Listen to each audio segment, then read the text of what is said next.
Hey, what's up, what's up, what's up, what's up, what's up? A gracious good morning to you, good people. It's your girl KB. You know what I do, and you know why I do it. It is Wednesday morning. It's August 26th, and it is 2:46 in the a.m.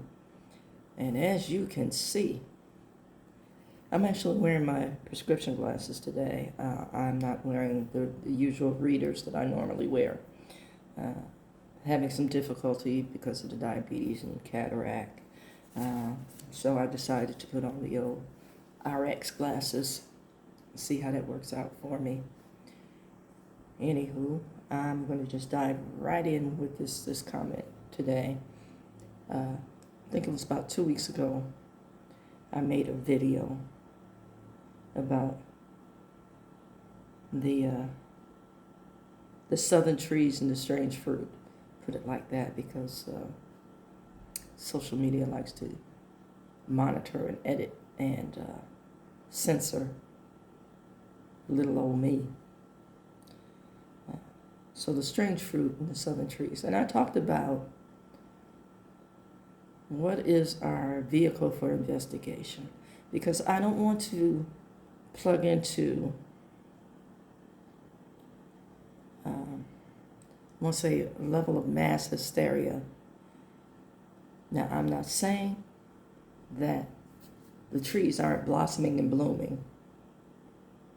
I don't want to say that, and I didn't in the previous video, but I want to look at Black mental health and the constant revisiting of trauma and trauma inflicted upon the greater community.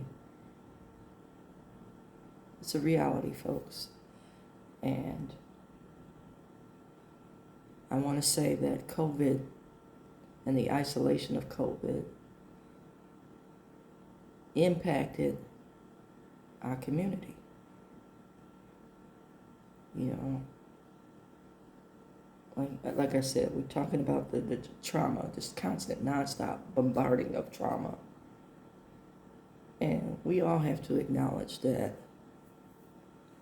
a lot of us aren't equipped or have not been schooled on survival tactics, critical thinking, and social media fans the flames of, I want to say, misinformation. And we don't investigate, we don't read. And I'm saying, just as a general statement, I am making a generalization, because we rely on certain media platforms to provide us with information, or we've learned to. And so we begin quoting the almighty they. They said, who the hell is they? And then we take that ball and run with it. Again, there are too many different types of fruit being harvested these days from these southern trees for it to be a coincidence.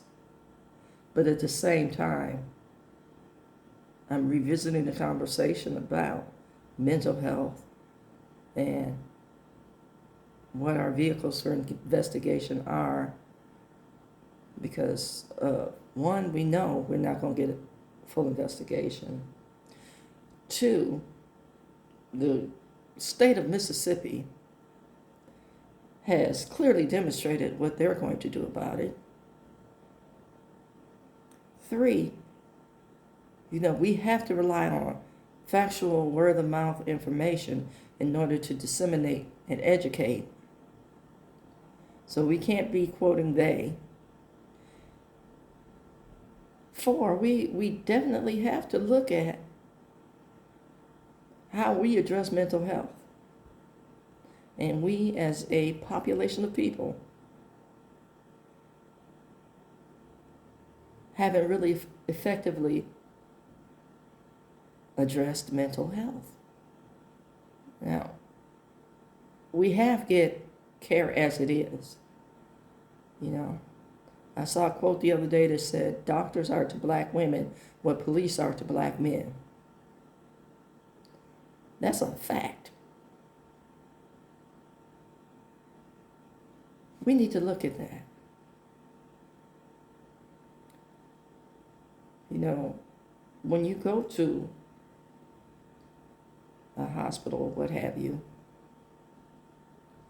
the very first thing they ask about is payment. What's your insurance?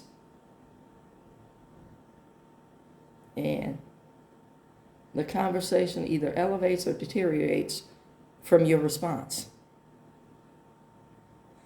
But you don't question where that pay comes from.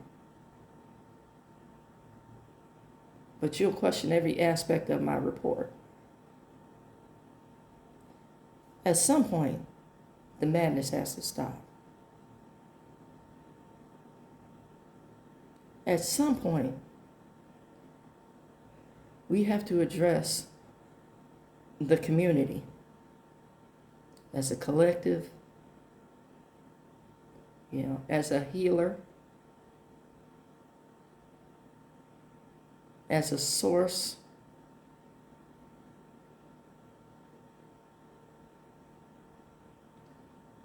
We have to. There's no justice. There's just us.